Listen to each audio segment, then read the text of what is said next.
Real term میں default کر چکا ہوا تھا اگر کرنسی سواپ چائنا سے وہ $1 ٹریلین کی نہ کرتے وغیرہ وغیرہ. تو اس کے بعد سے یہ کنٹینیوس ریسیشنری ٹرینڈ تو ہے نا ایک. نہیں آپ بالکل ٹھیک کہہ رہے ہیں. اب اس کے اندر ایک اور ایلیمنٹ ہے کہ کیا اس ٹرینڈ میں سے ہم نکل سکیں گے یا نہیں. اب یہاں پہ وہ کویسچن آتا ہے جو اس وقت آپ کے پاکستان کے دونوں اطراف میں آپ دیکھتے ہیں جو جنگ چھڑی ہوئی ہے, رشیا یوکرین وار جو ہے, اس کے ساتھ ساتھ اب جو ٹینشنز ہیں تائیوان میں چائنا اور امریکہ کے مابین, these will continue to play a significant role. اور آپ یہ دیکھ رہے ہیں کہ ریکوری اس دفعہ جو ہے, جس کو آپ کہہ رہے ہیں کہ کچھ عرصے کے بعد ریکوری آ جاتی تھی, وہ اس دفعہ اس لیے بھی ڈیفیکلٹ نظر آ رہی ہے کیونکہ ریسیشن کو اگر آپ ایڈریس کرنے کے لیے سینٹرل بینکس نے پالیسی ریٹ کا انتخاب کیا ایز این انسٹرومنٹ, اور پالیسی ریٹ کو انکریز کیا to district the demand, to bring the aggregate demand down, تو یہ آپ کی اکانومیز کو آہستہ آہستہ گلوبل اکانومی کو اسٹیگفلیشن کی طرف لے جائے گا. سو یہ ایک قسم کی catch-22 سچویشن ہے جہاں تمام central banks unless they coordinate their response, جو کہ اس وقت نظر نہیں آ رہا کیونکہ اس وقت بڑے سینٹرل بینکس جو ہیں وہ تو ایک قسم کی جنگ کی صورتحال میں, چائنا اور امریکہ کی طرف میرا اشارہ ہے, اور جو گلوبل فائنینشیل انسٹیٹیوشنز ہیں لائک دا IMF, وہ انہی ملکوں کی طرف ظاہر دیکھتے ہیں, یہی ملک ان کے شیئر ہولڈرز ہیں. تو آپ ایک قسم کا انٹرنیشنل جو ملٹی لیٹرل انسٹیٹیوشنز ہیں ان کو بھی پیرالسس کی طرف لے گئے ہیں کہ ان کا بھی ریئیکشن ٹائپ ابھی تک ڈٹرمنڈ نہیں ہے. تو اگر ایک ریسیشن کی طرف آپ جا رہے ہیں جس کی ریمیڈی اسٹیگفلیشن کریٹ کرتی ہے, تو یہ تو پھر ریمیڈی نہ ہوئی, this is a remedy for disaster rather. تو آپ سمجھتے ہیں یہ ٹینجنٹ پہ ایک سوال میں کر کے پھر ٹاپک پہ دوبارہ آ جاتے ہیں سمجھنے کے لیے. وہ کہا جاتا ہے کہ آبادی کے پاس کچھ مانیٹری ایکسیس, کتنے پیسے سب کی جیب میں ہوں گے اور ان کی کنزمپشن کس طرح کرتے ہیں, اس کے بیس کے اوپر جو پروڈکشن ہوتا ہے اس کا ایک بیلنس ہے جو سیکنڈ ورلڈ وار کے بعد بڑا سرپلس میں تھا. اس کی وجہ یہ ہے کہ بے تحاشا پیسہ, دنیا کا آدھا GDP صرف ایک ملک میں پڑا ہوا تھا جو US تھا, اور باقی ساری دنیا تباہ ہو گئی تھی. یورپ, جاپان اور مارشل پلان, انہوں نے وہی پیسہ وہاں لیا اور جابز ہو گئیں, اور یہاں پاکستان سے اور ٹرکی سے لیبر گئی ساری. اور یہ وہ سیکنڈ ورلڈ وار کے بعد کا جو ایک فائنینشیل لاکوموٹیو تھا نا, جسے مارشل پلان کہتے ہیں, اس کی پل ہوئی اکانومی ابھی تک چل رہی. آپ سمجھتے ہیں کہ دا ایرا جو ہے that is come to an end, اس پہ ایک الگ سے پروگرام کرنا بنتا ہے, ویسے کبھی کریں گے. لیکن آپ کی آبزرویشن بڑی اہم ہے. وہ اس لیے اہم ہے کیونکہ مارشل پلان کے ٹائم اس وقت ایک اکانومی ایسی تھی جس نے بیڑا اٹھایا کہ جی ہم ایک ڈیولپمنٹ پروگرام لے کر آئیں گے, اور جہاں جہاں دنیا کے اندر جو ہے وہ ایک ڈپریسو صورتحال ہے, ہم وہاں پہ انویسٹمنٹ کریٹ کریں گے, اور چونکہ ہم جائیں گے تو ہماری کوئلیشن بھی وہاں پہ جائے گی. تو وہ ملک جو ہمارے بلاک میں ہیں وہ they will get to benefit from that plan. اس وقت آپ کو وہ ایک سنگولر گلوبل طاقت کہیں نظر نہیں آ رہی, اور چونکہ وہ ایک سنگولر گلوبل طاقت تھی اس کے اراؤنڈ سب نے کوآرڈینیٹ کیا ہوا تھا. اس وقت ایسا نہیں ہے. یہاں تک کہ جو چھوٹے ممالک ہیں اور یہ اکنامکلی لیس ڈیولپڈ کنٹریز ہیں like Pakistan, they are having to choose between two titans like China اور دا US, اور دونوں کا ڈیولپمنٹ ماڈل جو ہے بہت زیادہ مختلف ہے, بہت فرق ہے.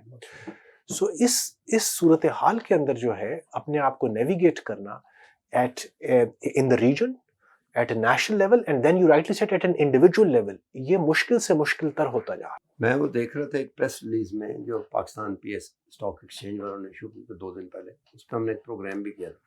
اس پہ ہمارے فائنانس منسٹر ڈاکٹر مفتاح اسماعیل صاحب جو ہیں, انہوں نے وہاں جا کے فرمایا کہ اگلے چند ماہ پریشانی کی کوئی بات نہیں, کانفیڈنس بلڈنگ کے لیے کوئی بات نہیں, اگلے چند مہینے میں ہم بیلنس آف پیمنٹ والی سائڈ کے اوپر جو ہے وہ سرپلس ہو جائیں گے. اور جو اس کی ریزن انہوں نے بتائی, پرنسپل ریزن جو انہوں نے بتائی, ایک تو IMF وغیرہ کا وہ بھی کانفیڈنس ہے, پرنسپل ریزن یہ بتائی کہ انٹرنیشنلی کموڈیٹیز سستی ہو رہی ہیں, تیل کی قیمتوں میں کمی آ رہی ہے. مطلب, اور آپ امیجن کریں تو اس کا مطلب ہے کہ دنیا کے مرنے سے ہماری حیات وابستہ ہے. اچھا, آپ کی بات بالکل ٹھیک ہے کہ انفارچونیٹلی ہم لوگ ایسا اکنامک ماڈل نہیں ہونا چاہیے کہ ہم دنیا کے ریسیشن کی طرف دیکھ رہے ہیں. دعائیں کریں ریسیشن آ جائے. آج اگر ہماری بھی $100 ارب کے قریب ایکسپورٹ ہوتی تو ہم یہ دعا نہ کر رہے ہوتے کہ ریسیشن آ رہے, ہم شاید کچھ اور دعا کر رہے ہوتے کہ ریسیشن نہ آئے. لیکن طاہر صاحب یہی بات ہے نا کہ اس وقت اگر یہ اسٹرکچر آف گروتھ ہے, اس کا مطلب یہ ہے کہ آپ کی ویلیو چینز انٹیگریٹڈ نہیں ہے. Now is the time to focus on your startup culture. آپ نے پچھلے 3-4 سال میں ایون کووڈ کے دوران آپ نے دیکھا ہے کہ سٹارٹ اپ کلچر کو بہت فروغ ملا ہے. لوگوں نے گھروں سے اپنی انٹرپرائز بنائی ہیں اور ایکسپورٹنگ انٹرپرائز بنائی ہیں. آپ کی I T enabled exports $6 Arab cross کر رہی ہے اس وقت. آئی تھنک گورنمنٹ کو تھوڑا سا ان سیکٹرز کی طرف دیکھنا چاہیے جو اس وقت گروئنگ سیکٹرز ہیں. یہ سٹارٹ اپ کی ونڈو ہر ملک میں بڑی چھوٹی ہوتی ہے. آپ کو ان سٹارٹ اپ انٹرپرائز کے اسکیل اپ کے اوپر اب انویسٹ کرنے کی ضرورت ہے اور گورنمنٹ پالیسی کے تھرو فوکس کرنے کی ضرورت ہے. آپ یہ بات کہہ رہے ہیں بڑی اہم ہے، لیکن towards the fag end of our programme unless you want to say some thing, بات یہ ہے کہ جو میں نے جو دیکھا ہے گزشتہ اتنے سالوں میں کہ ہمارے اکانومسٹ ہیں میکرو اکنامک اسٹیبلٹی کی بات کرتے ہیں، اور میکرو اکنامک اسٹیبلٹی میں بھی آپ ذرا ڈیپ جا کے دیکھیں تو وہ فزیکل سائڈ کی صرف بات کر رہے ہوتے ہیں جہاں تک بات کرتے ہیں. اس کے لیے تو کوئی انٹرپرینور کو گائیڈ کرنے والا، اس کا تعلق آپ کی میکرو اکنامک اسٹیبلٹی سے تو اس طرح نہیں ہے. یہ تو ہے کہ کوئی اس ایریے کے لوگ ہوں، اسپیشل کوئی زون ہو اسپیشل، تو وہ کہاں سے آئیں گے؟ I fully agree. اور یہ والا جو آپ دیکھیں آپ کی سٹارٹ اپ انٹرپرائز نے جو گرو کیا ہے، باہر سے فنڈنگ لے کر آئے ہیں، ایکسپورٹ کرنا شروع کیا ہے، یہ تب کیا ہے جب آپ کی اکانومی ڈپریسڈ تھی. آپ کو فرسٹ اور سیکنڈ ویو آف کووڈ یاد ہوگی، تب آپ کے یہ آئی ٹی انیبلڈ جو آپ کے سارے ایکسپورٹرز تھے، they were able to pivot, you know. سو یس، آپ نے اچھے اس میں اقدام لیے. آپ نے اسپیشل ٹیکنالوجی زون اتھارٹی اسی لیے کھولی ہے تاکہ اس قسم کے لوگوں کو باہر سے لے کر آیا جائے، اور اس میں بیرون ملک پاکستانیوں کا بہت انٹرسٹ ہے. انہوں نے انویسٹ کیا ہے آپ کی ایس ٹی زی اے کے اندر.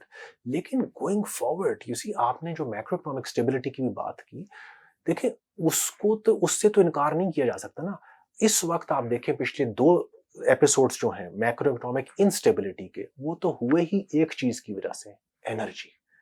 سو بہرحال وہاں تو آپ کا فوکس رہے گا ایونچولی، لیکن جو پاکٹس آف سکسیس نظر آ رہی ہیں ان کو نگلیکٹ نہیں کیا جا سکتا اس وقت، کیونکہ آپ کی آبادی بہت بڑی ہے. اس آبادی کو کھانا بھی چاہیے، امپلائمنٹ بھی چاہیے، کپڑا بھی چاہیے، روٹی کپڑا مکان تینوں چاہیے.